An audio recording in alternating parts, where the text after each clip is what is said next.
함께 은혜 나눌 말씀은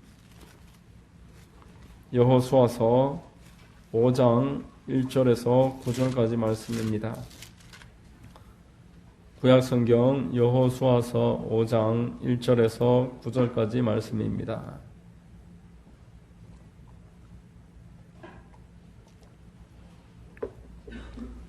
여호수아서 5장 1절로 9절 제가 봉독해 드리겠습니다. 요단 서쪽의 아모리 사람의 모든 왕들과 해변의 가나안 사람의 모든 왕들이 야훼께서 요단 물을 이스라엘 자손들 앞에서 말리시고 우리를 건너게 하셨음을 듣고 마음이 녹았고 이스라엘 자손들 때문에 정신을 잃었더라. 그때에 야훼께서 여호수아에게 이르시되 너는 부싯돌로 칼을 만들어 이스라엘 자손들에게 다시 할례를 행하라 하시매 여호수아가 부싯돌로 칼을 만들어 할례 산에서 이스라엘 자손들에게 할례를 행하니라. 여호수아가 할례를 시행한 까닭은 이것이니 애굽에서 나온 모든 백성 중 남자 곧 모든 군사는 애굽에서 나온 후 광야 길에서 죽었는데 그 나온 백성은 다 할례를 받았으나 다만 애굽에서 나온 후 광야 길에서 난 자는 할례를 받지 못하였음이라.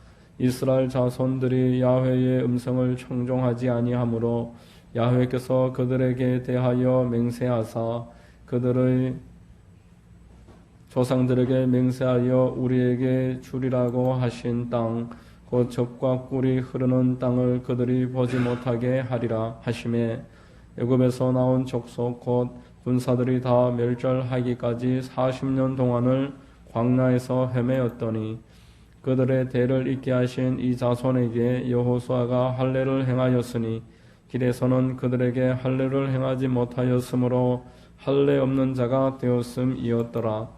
또 그 모든 백성에게 할례 행하기를 마치매 백성이 진중 각 처소에 머물며 낫기를 기다릴 때에 야훼께서 여호수아에게 이르시되 내가 오늘 애굽의 수치를 너희에게서 떠나가게 하였다 하셨으므로 그곳 이름을 오늘까지 길갈이라 하느니라. 아멘. 할렐루야. 주일 오전 예배 나오신 여러분들 주님 이름으로 환영하고 축복합니다. 옆에 분과 한번 인사하겠습니다. 참 잘 오셨습니다. 참 잘 오셨습니다. 만나서 반갑습니다. 저는 봉독해드린 여호수아서 5장 1절로 9절을 통해서 예수의 흔적이라는 제목으로 말씀을 전하겠습니다. 성령께서 우리 모두에게 큰 감동과 은혜 더해 주시기를 바랍니다. 사람은 살면서 무언가 흔적을 남기면서 살아갑니다. 그리고 한번 우리가 내 삶의 족적을 통해서 새겨진 그 흔적들은 쉽게 사라지지 않습니다. 농부들은 일을 하면서 얼굴이 햇볕에 걸리고 주름이 남습니다. 손에 상처도 생깁니다. 운동선수들은 갱신된 기록이 남습니다. 여러분, 우리가 요즘은 인터넷을 통해서 내가 한번 댓글을 남긴다든지 어떤 포스팅을 하면은 그것들이 쉽게 사라지지 않습니다. 그래서 내가 어떤 사람인지, 어떤 종교를 가지고 있고 어떤 정치적인 성향을 가지고 있는지 그 인성이나 그 삶의 그 자세가 낱낱이 드러나는 그런 시대입니다. 결혼을 할 때에도 또 직장을 구할 때에도 그 사람이 어떤 사람인지 인터넷을 통해서 얼마든지 확인해 볼 수 있는 그런 시대가 되었습니다. 군인들이 나라를 위해서 싸우면은 몸에 흔적이 남습니다. 어떤 사람은 손을 잃고 발을 잃고 화상을 입고 또 총상이나 칼에 베이기까지 합니다. 전투가 치열했던 곳에는 동상을 새기고 기념비를 세워서 이곳에서 우리 국군이, 우리 아군이 어떤 희생을 치르면서 나라를 지켰는지를 기념하는 것입니다. 하나님의 나라와 그 영광을 위한 일에도 똑같은 그러한 흔적이 남습니다. 성도가 하나님의 나라를 위해서 살아가고 그 영광을 위해서 몸부림을 치면은 반드시 흔적이 남습니다. 이런 일이 부담되어서 피하게 되면은 아무 일도 없겠지만 또 내 삶에도 아무런 흔적도 없는 것입니다. 철로 역정이라는 기독교 유명한 소설을 읽어보면은 첫 장면에 주인공이었던 크리스천이 좁은 문을 향해서 가족을 남겨두고 떠납니다. 많은 사람들이 크리스천을 만류하려고 했지만 크리스천은 그들의 만류를 뿌리치고 달려갔습니다. 이때 온순이라는 사람과 고집쟁이라는 사람이 따라왔습니다. 끝까지 크리스천을 만류했지만 크리스천이 듣지 않았고 고집쟁이는 욕을 퍼부으면서 돌아가 버렸습니다. 그런데 온순이라는 사람은 혹여나 하나님이 정말 계시고 천국이 있을까 하는 소망을 잠깐 가지고 크리스천을 따라갔습니다. 그 크리스천이 가는 길을 온순과 동행을 하면서 얼마 지나지 않아 절망의 늪이라는 곳을 만나게 되었는데 이 절망의 늪에 두 사람이 다 빠지고 말았습니다. 이 늪은 세상에 있는 절망과 낙담과 온갖 추악한 것들이 흘러 들어와서 쌓인 곳인데 천성을 향해 가는 그 크리스천 성도들 그곳에서 많이 빠져들고 어려움을 겪었습니다. 그래서 하늘나라에서 그 늪을 메우려고 많은 시도를 했지만 실패했었고 겨우 빠져나올 수 있는 돌들이나 이제 남겨진 그러한 늪이었습니다. 크리스천과 온순이 그 늪에서 간신히 빠져나온 다음에 온순이 화가 머리 끝까지 치밀어 올랐습니다. 처음 출발부터 이런 일을 겪는다면은 앞으로 이 길에 어떤 일이 있겠는가 이렇게 판단을 내리고 되돌아가 버리고 말았습니다. 잠깐의 고난이 다가오니까 하나님을 섬기는 일을 쉽게 포기하고 말았던 것입니다. 그가 장차 얼마나 편안하게 살아가게 될지는 모르지만 장차 크리스천이 성도로서 살아가게 될 그 큰 영광과 하나님의 나라의 흔적은 얻지 못하게 되는 것입니다. 오늘 본문 말씀을 보면은 하나님께서 이스라엘 백성들을 인도하시고 계시는 목적, 그리고 이 목적에서 이탈되었을 때 하나님이 그들을 바로잡으시는 그 방식이 나타나고 있습니다. 본문과 연결되는 여호수아서 4장 마지막 절 말씀에 보면은 이는 땅의 모든 백성에게 야훼의 손이 강하신 것을 알게 하며 너희가 너희의 하나님 야훼를 항상 경외하게 하려 하심이라 라고 말씀하고 있습니다.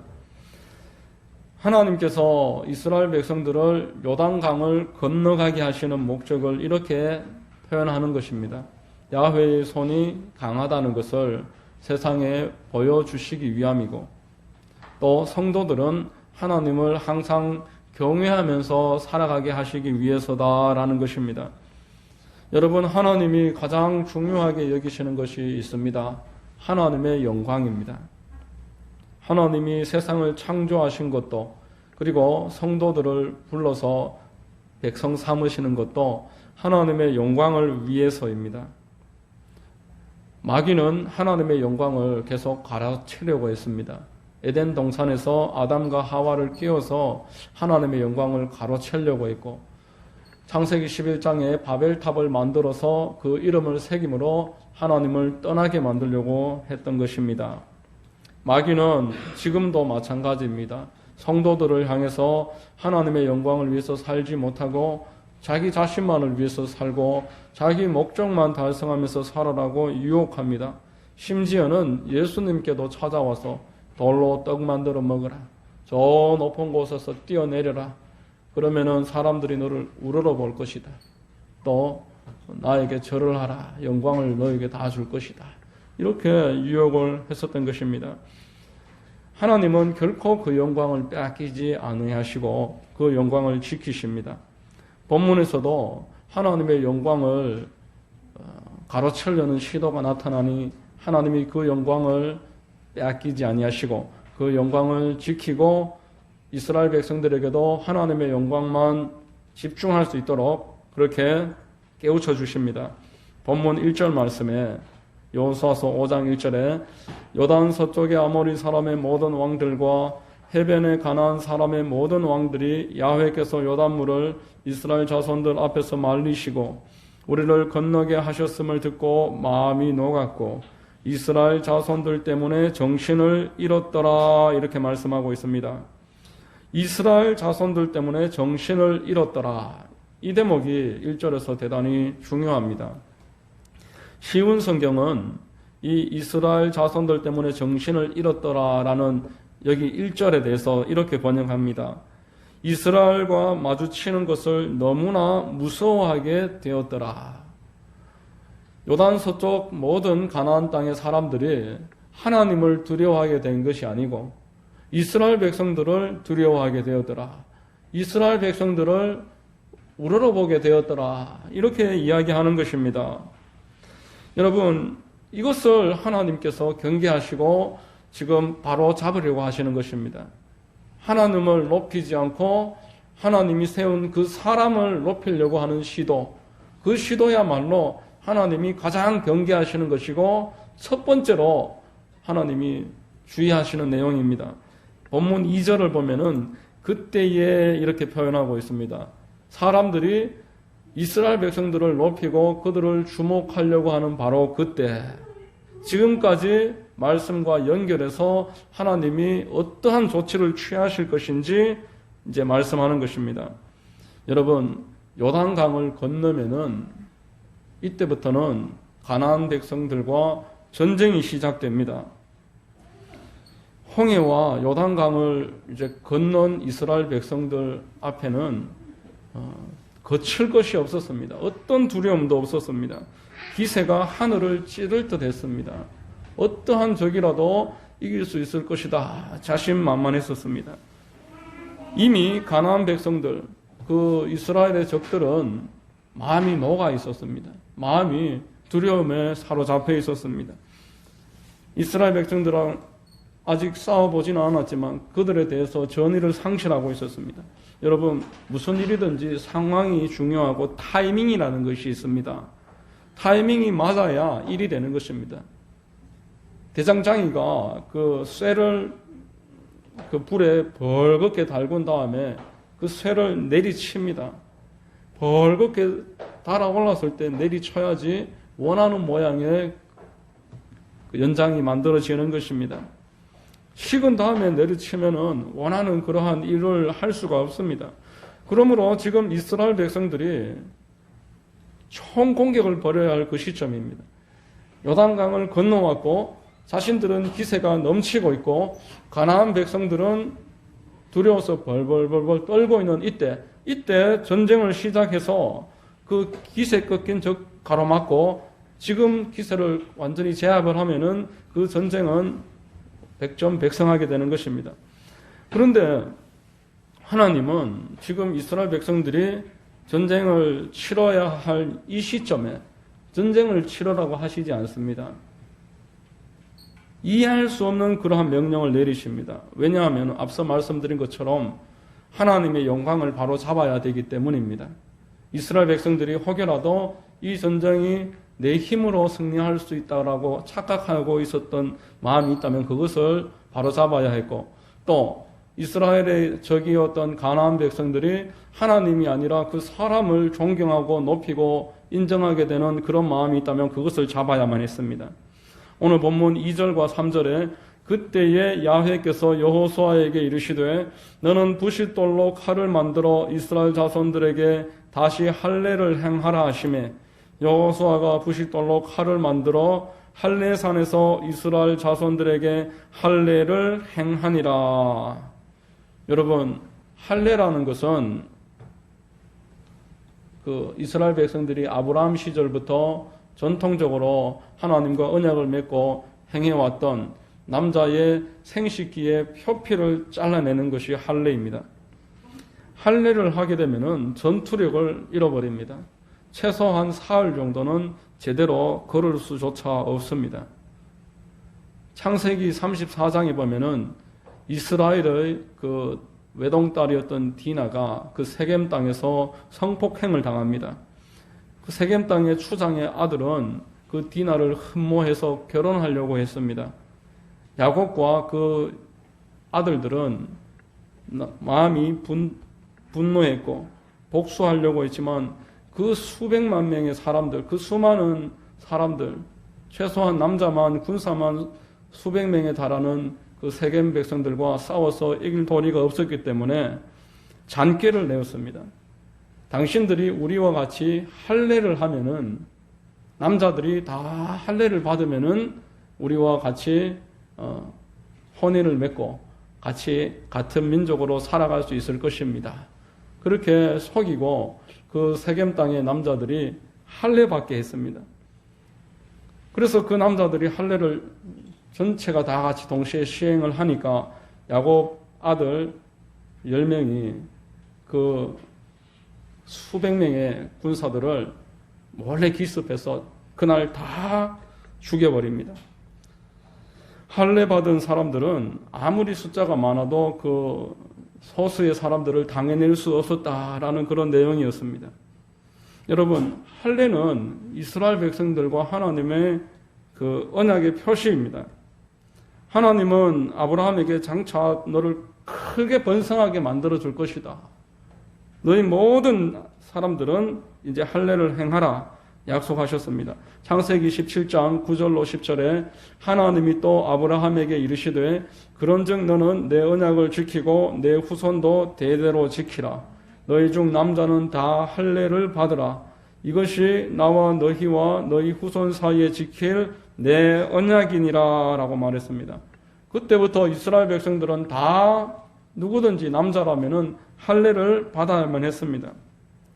그런데 현재 이스라엘 백성들은 할례 받던 남자들이 다 광야에서 죽었다고 말씀을 하고 있고, 광야 40년 동안 태어났던 남자들은 그 광야길에서 할례를 받지 못했습니다. 그래서 할례를 받아야 하는 것은 맞습니다. 그렇지만 지금이 때가 어느 때입니까? 적군과 전쟁을 앞두고 있는 그때입니다. 지금 당장 칼을 들고 싸워야 되고 적군도 언제 공격해올지 모르는 그 시점에 칼을 가지고서 모든 남자의 생식기 표피를 잘라내라고 하니 전쟁을 포기하라는 것과 같은 말이며 생명을 버리라는 뜻인 것입니다. 여러분, 분명히 여호수아서 3장에 이스라엘 백성들이 요단강을 건너기 전에 사흘 동안의 시간이 있었습니다. 꼭 할례를 받아야만 한다면은 그 시간에 받으면 되었을 것입니다. 여러분, 지금 이 장면 속에서 하나님이 바라고 계시는 그림이 어떤 것이겠습니까? 앞서 언급해드린 그 내용처럼 하나님의 영광과 이 전쟁의 승패는 하나님께 달려있다라는 것을 깨우치기를 원하고 계십니다. 하나님이 얼마든지 이스라엘 백성들을 그 적국의 칼날 앞에서 할례를 받고 전투력을 상실했지만 지켜주실 수 있다라는 것을 깨우치기를 원하셨습니다.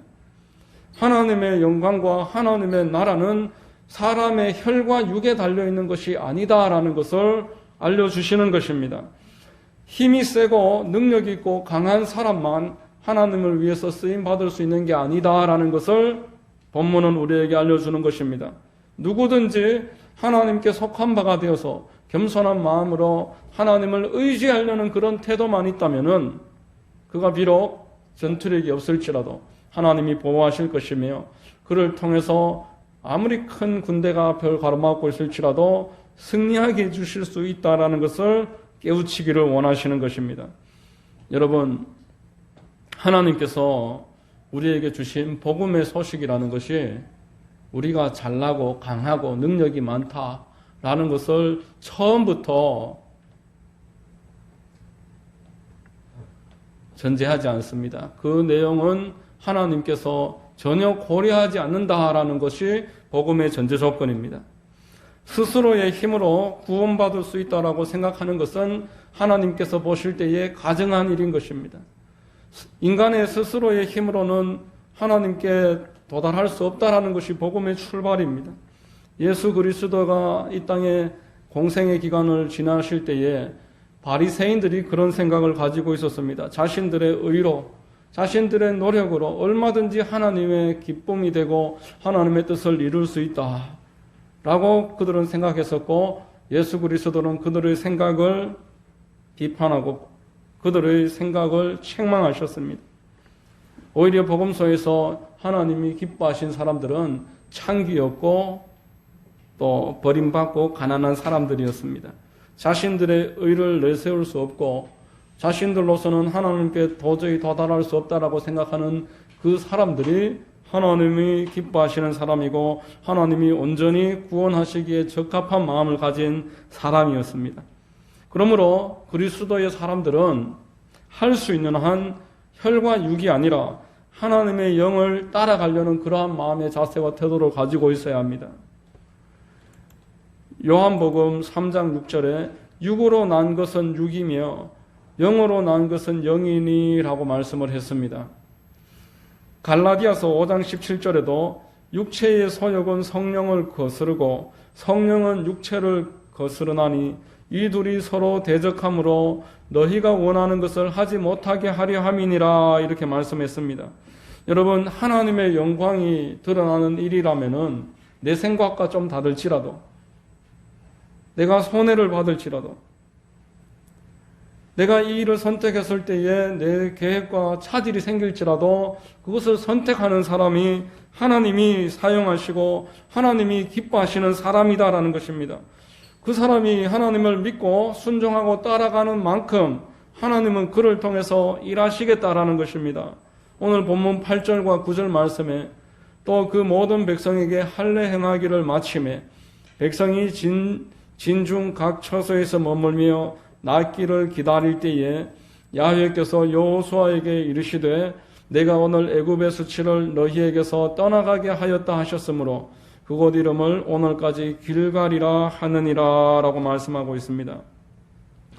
여러분, 애굽의 수치를 너희에게서 떠나가게 하였다. 이 말의 의미는 이스라엘 백성이 애굽에서 400년 동안 종살이를 하면서 그리고 그 이후에 많은 광야에서도 고난을 겪으면서 가지고 있었던 마음의 상처, 그리고 그들이 가지고 있었던 그 모든 나쁜 기억들, 고치고 싶은, 숨기고 싶은 그 모든 과거를 하나님이 기억도 못할 만큼 축복해 주시겠다. 그런 말입니다.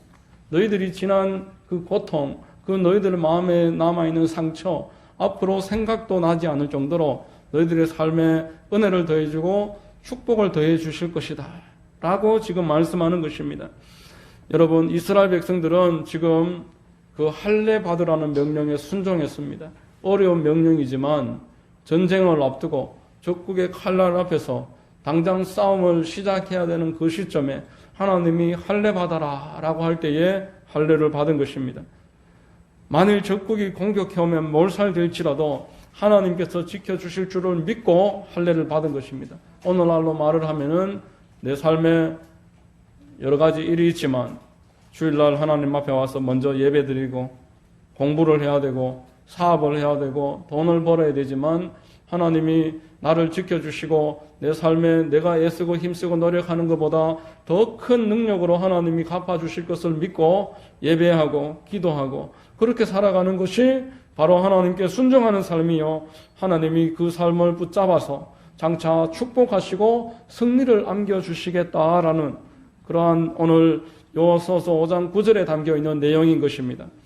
여러분, 이 할례의 말씀을 오늘 우리가 당장 적용할 수는 없습니다. 지금 당장 모두가 할례를 받아야 되는 것이 하나님의 뜻은 아닙니다. 나라와 문화와 그 각 개인의 그 건강 상태에 따라서 할례를 받을 수도 있고 안 받을 수도 있고, 오늘날은 이것이 그리스도를 따르는 사람의 필수 사항은 아니고 선택 사항입니다. 하나님은 이 할례라는 언약을 이제 업그레이드 시켜 주셨습니다. 이 할례로는 이스라엘 백성들이 하나님을 신실하게 따라가는 데 있어서 한계가 있기 때문에 몸으로 하는 그 할례가 아니라 마음으로 하는 할례로 업그레이드 하셨습니다. 예레미야서 31장 31절로 33절까지 말씀에 야훼의 말씀이니라 보라 날이 이르리니 내가 이스라엘 집과 유다 집에 새 언약을 맺으리라. 이 언약은 내가 그들의 조상들의 손을 잡고 애굽 땅에서 인도하여 내던 날에 맺은 것과 같지 아니할 것은 내가 그들의 남편이 되었어도 그들이 내 언약을 깨뜨렸음이라. 야훼의 말씀이니라. 그러나 그날 후에 내가 이스라엘 집과 맺을 언약은 이러하니 곧 내가 나의 법을 그들의 속에 두며 그들의 마음에 기록하여 나는 그들의 하나님이 되고 그들은 내 백성이 될 것이라. 야훼의 말씀이니라 라고 말합니다. 요단강을 건너고 가나안 정복 전쟁에서 큰 승리를 거뒀던 이스라엘 백성들이 전부 할례를 받았지만 계속 점차 타락하기 시작합니다. 하나님을 떠납니다. 하나님이 주신 언약을 다 포기해 버렸습니다. 하나님 말씀하시기를 몸으로 하는 할례는 한계가 있는 것이다. 그 할례로는 너희가 나의 온전한 백성이 되는 데는 부족하므로 그 언약을 업그레이드 시키겠다. 너희 마음에다가 이제 할례를 받아라. 나의 법을 너희 심리에다가 내가 새기겠노라. 이렇게 말씀했습니다. 이 예레미야서 31장의 본문의 내용을 사도 바울이 로마서에서 이렇게 표현합니다. 로마서 2장 28절로 29절에 무릇 표면적 유대인이 아니요 표면적 육신의 할례가 아니니라. 오직 이면적 유대인이 유대인이며 할례는 마음에 할지니 영에 있고 율법 조문에 있지 아니한 것이라. 그 칭찬이 사람에게서가 아니요 다만 하나님에게서니라. 이렇게 말했습니다. 사도 바울은 예레미야서 31장에 업그레이드된 그 할례의 내용에 대해서 이렇게 표현했습니다. 할례는 이제 마음에 하는 것이다. 성도들에게 너희의 마음에 할례를 행하라. 이렇게 이야기하는 것입니다. 자, 여러분, 마음에 행하는 할례가 어떤 것이겠습니까? 하나님이 할례 받음으로써 내가 하나님의 백성이라는 것을 늘 잊지 않도록 해주셨는데 그 할례를 이제 몸에 하는 것이 아니라 마음에다가 하는 것이다. 이 마음에 하는 할례가 무엇이겠습니까? 갈라디아서 6장 15절에서 17절 우리 함께 한번 읽어보겠습니다. 다 같이 읽겠습니다. 시작. 할례나 무할례가 아무것도 아니로되 오직 새로 지으심을 받는 것만이 중요하니라.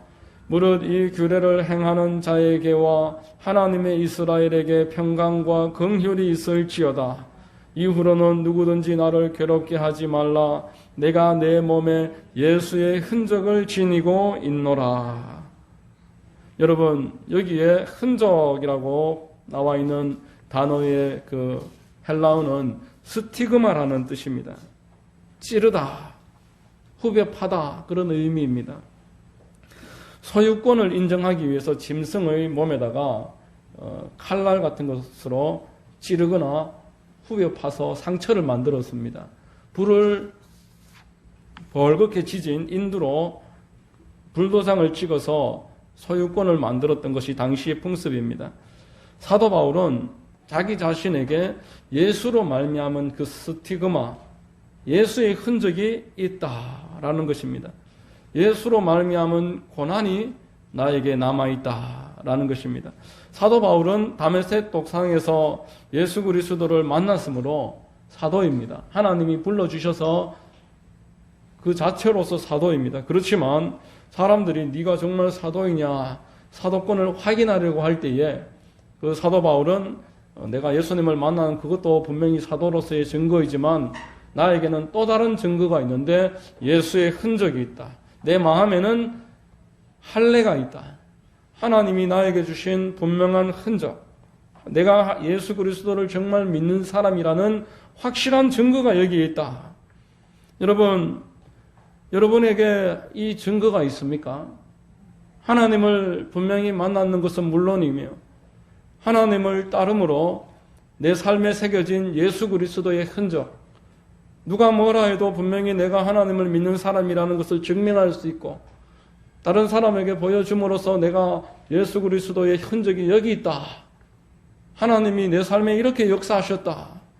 말을 할 수 있는 그 흔적이 여러분들에게 있냐는 것입니다. 여러분들은 예수 그리스도를 주님으로 모시고 하나님을 경외하며 그분을 영광스럽게 해드린 그러한 그 삶의 족적이 있으십니까? 하나님이 말씀하셨으면 내 생각과 좀 다를지라도 나에게 어떤 손해가 있을지라도 따라갔던 그 추억이 있으십니까? 내 주변의 사람들에게 내가 손해 입을지라도 내 자존심이 상처를 받을지라도 복음을 전하려고 했던 그러한 시도가 있으십니까? 어느 것 하나 쉬운 일이 없지만 하나님이 말하는 네 마음의 할례, 예수 그리스도의 흔적은 이러한 시도를 통해서 생겨나는 것입니다. 이러한 시도를 통해서 그리스도의 흔적이 저와 여러분들에게 한 켜와 한 켜 새겨지는 것입니다. 그 흔적을 가지고서 내가 힘들고 어려울 때 하나님이 나에게 이렇게 역사해 주셨지. 하나님이 나에게 이렇게 흔적을 주셨지. 다른 사람에게 복음을 증거하려고 할 때 네가 믿는 하나님이 어디 계시냐라고 할 때 내가 하나님을 따라가던 길에 이러한 일이 내 삶의 흔적입니다. 나는 하나님을 내 몸으로 경험한 사람입니다. 이렇게 이야기할 수 있느냐는 것입니다. 2019년도에 오석윤 성도님이 우리 교회에 평일에 찾아오셨습니다. 몸이 너무 아프니까 가족이 없으니 나를 병원에 데려다 달라 이렇게 부탁을 하셨습니다. 그래서 그때부터 지금까지 이제 3년이 다 되어 가는데 우리 교회가 보호자가 되어서 이 성도님을 삼성병원과 요양병원 사이에 계속 왕래하면서 보호자로서 섬기고 있습니다. 요양병원에 입원해 계시다가 간성혼수로 의식을 잃으면은 삼성병원 응급실에 가서 응급처치를 하고 한 주 동안 입원해 계시다가 다시 요양병원으로 돌아오기를 거의 1년에 작년 경우에는 한 대여섯 차례 이상을 하셨습니다. 처음 시작할 때에 너무 힘들어서 우리하고 관련도 없는 분이니 할 수 없겠다 이렇게 생각을 했었는데 하나님이 우리에게 환상을 보여주셨습니다. 이는 내 사랑하는 아들이다. 도와야 한다 알려주셨습니다. 그래서 그때부터 지금까지 보호자가 되어서 그분 때문에 시간이나 물질이 우리 교회에서 많이 소요가 되었는데 참 신기한 일을 발견했습니다. 이분으로 인해서 물질이 많이 소요가 되고 시간이 많이 낭비가 되고 우리가 힘이 들어서 낙심할 쯤 되면은 하나님이 내가 함께 있다 보여주시는 겁니다. 재작년 같은 경우에는 교회가 사택을 옮기고 우리 교회에 냉장고가 없었습니다. 한여름에. 그런데 오석윤 성도님 병원을 계속 왕래하면서 너무 바쁜 시간 가운데서 지치고 힘들어서 하나님 정말 더는 못하겠습니다. 그러고 있었는데 하나님이 냉장고를 서울에 사는 어느 성도님이 우리 교회에 보내주시고 싶다라고 이야기하면서 냉장고를 이야기도 한 적이 없는데 주문해서 그냥 배달을 시켜주시는 겁니다. 물론 그 이후에는 만났지만 그때에는 전혀 만난 적도 없는 분인데 냉장고를 보내주셨습니다. 그리고 작년 같은 경우에는 또 너무 힘들어서 포기해야 되겠다 이렇게 생각하고 있었는데 하나님이 우리 교회에 봉고차가 딱 필요한 시점에 봉고차를 또 한 대를 그냥 보내주셨습니다. 우리 돈으로 산 것이 아니라 하나님이 보내주셔서 샀습니다. 지난주에도 오석윤 성도님을 삼성병원에 모시고 가서 사흘 동안 입원을 했다가 다시 퇴원을 했는데 이번에는 응급실에 실려간 것이 아니라 정기검진 때문에 여기 관을 교체해야 되기 때문에 담관의 호스로 교체를 해야 될 시기가 석 달이 지났기 때문에 이제 그 교체하러 갔습니다. 가서 사흘 동안 입원해 있다가 퇴원했는데 지금까지 이런 적이 없었습니다.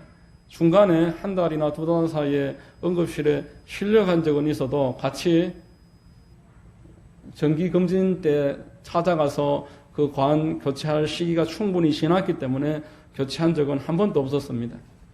의사가 피검사를 하고 전체 CT 촬영을 한 다음에 하는 말이 몸 상태가 너무 좋아졌다는 겁니다. 작년에 분명히 이제는 더 이상 가망이 없을 겁니다. 점차 응급실에 실려오는 기간이 처음에는 넉 달에서 석 달 되더니 작년에는 2달, 한 달 만에도 계속 응급실에 실려가는 일이 계속 반복됐었는데 병원에서 분명히 더 이상 호전되기는 어려울 것이고 이제 계속 이 기간이 좁아들어서 결국에는 돌아가실 겁니다. 이렇게 이야기를 의사의 입을 통해서 들었는데 이번에 석 달 만에 전혀 아픈 그런 거 없이 정기 교체할 시간이 되어서 관을 달고 있기 때문에 관 교체하러 가서 의사도 모든 수치가 다 좋아졌다 그러고 본인도 저한테 그날 만나자마자 제일 먼저 하는 말이 목사님 내 몸이 단단해졌어요 이러는 겁니다. 내 몸이 예전하고 다르게 점차 좋아지고 아픈 데가 없어요 이러는 겁니다. 그래서 기쁘게 삼성병원에 가서 검사를 했더니만 그 의사도 다 좋아졌습니다. 이렇게 이야기를 하고 관을 교체하고 지금 병원에 모셔다 드렸습니다. 이제 어느 정도 많이 회복되면은 어쩌면 퇴원할 수 있을 것을 기대할 수 있는 그런 몸 상태가 되었습니다. 여러분, 오성도님을 통해서 힘든 일도 있었고 비용도 많이 들었지만 그때마다 하나님이 내가 여기 있다. 내가 너희 모든 필요를 다 공급한다라는 것을 확인시켜 주셨습니다. 오히려 우리 교회는 3년 전에 비해서 훨씬 더 크게 축복을 받았고 물질적으로나 모든 면에 있어서 더 많이 채워졌습니다. 전혀 알지도 못하는 분들이 그날 오성도님 병원비 50만 원을 지급하고 나오면 그 다음날 입금시켜 주시는 일도 있었고 힘들어서 좌절하고 있으면 냉장고가 없는데 냉장고를 보내주시고 봉고차가 없어서 2번, 3번 저녁마다 왔다 갔다 하고 힘들었는데 또 봉고차를 다 갖다 주시고 이런 일들을 이 오성도님 때문에 겪었습니다. 만일 오성도님을 처음부터 포기했었더라면 이분은 우리하고 아무 관련도 없는 분인데 우리 교회에 다니신 적도 없고 그저 오며 가며 길에서 몇 번 전도지 나눠드린 게 다인데 이런 분 내가 왜 병원에 모셔드려야 되나 이래 생각하고 가시라고 그랬으면은 아무 흔적이 없는 겁니다. 아무 피곤한 일도 없고 성가신 일도 없지만 나에게는 내가 하나님을 믿고 하나님을 말씀을 따라가고 있다라는 내 삶의 흔적이 생기지 않는 것입니다. 여러분, 예수 그리스도께서 오늘 본문 말씀처럼 예수의 흔적을 우리에게 남겨주시기를 원하십니다. 이러한 일들이 바로 예수의 흔적인 것입니다. 내가 하나님을 믿음으로 그 말씀이 내 생각과 다르고 내가 힘에 겨울지라도 그 말씀을 따라가면은 반드시 이러한 흔적이 생기는 것입니다. 이 흔적을 통해서 내가 힘을 얻습니다. 내가 낙심되고 지칠 때에 내가 하나님을 믿고 있고 하나님이 나와 함께 계시다는 것을 확인하면서 힘을 얻습니다. 그리고 내 옆에 있는 사람들에게 예수 그리스도의 흔적을 보여줄 수 있습니다. 하나님이 어디 계시냐? 이렇게 이야기하는 자들에게 여기 하나님이 계십니다. 하나님이 지난 3년간 나와 이렇게 같이 하셨습니다. 이야기해 줄 수 있는 흔적이 생겨나는 것입니다. 여러분, 하나님은 당신의 영광을 위해서 우리를 인도하십니다. 하나님은 그리스도의 흔적을 여러분들에게 주시기를 원하십니다. 그래야 여러분들이 이 길을 기쁘게 갈 수 있습니다. 이 길을 가면서 확신 가지고 갈 수 있습니다. 그리고 사람들을 전도하면서 갈 수 있습니다. 이런 흔적이 없으면은 기쁨도 없고 확신도 없고 전도도 없습니다. 여러분 꼭 오늘 본문 말씀 기억하셔서 하나님은 우리에게 할례를 행하라. 그런데 그 할례는 이스라엘 백성들에게 국한된 것이고 이제 그 할례가 업그레이드 됐습니다. 마음에다가 하는 것입니다. 사도 바울은 예수의 흔적이다 라고 말씀합니다.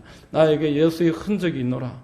바라기는 여러분들이 예수 그리스도를 믿고 따라가시는 길에서 예수 그리스도의 그 흔적을 많이 갖게 되시고 그 흔적으로 말미암아서 확신이 있고 기쁨이 있고 하나님의 영광이 있는 그런 축복된 성도의 삶이 있게 되시기를 예수 그리스도의 이름으로 축원드립니다. 기도하겠습니다. 좋으신 하나님 감사합니다.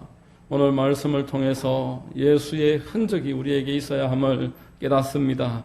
하나님은 그 길을 따라가는 자에게 흔적을 주시고 그래서 그 길에 확신을 갖게 하시고 기쁨을 누리게 하시고 증거를 할 수 있도록 해주시는 하나님이심을 깨닫습니다. 우리 모두 예수 그리스도의 흔적을 가지고 하나님을 따라가는 길에서 기쁨과 확신과 증거의 영광이 있도록 인도하옵소서. 예수 그리스도의 이름으로 감사하며 기도드리옵나이다. 아멘.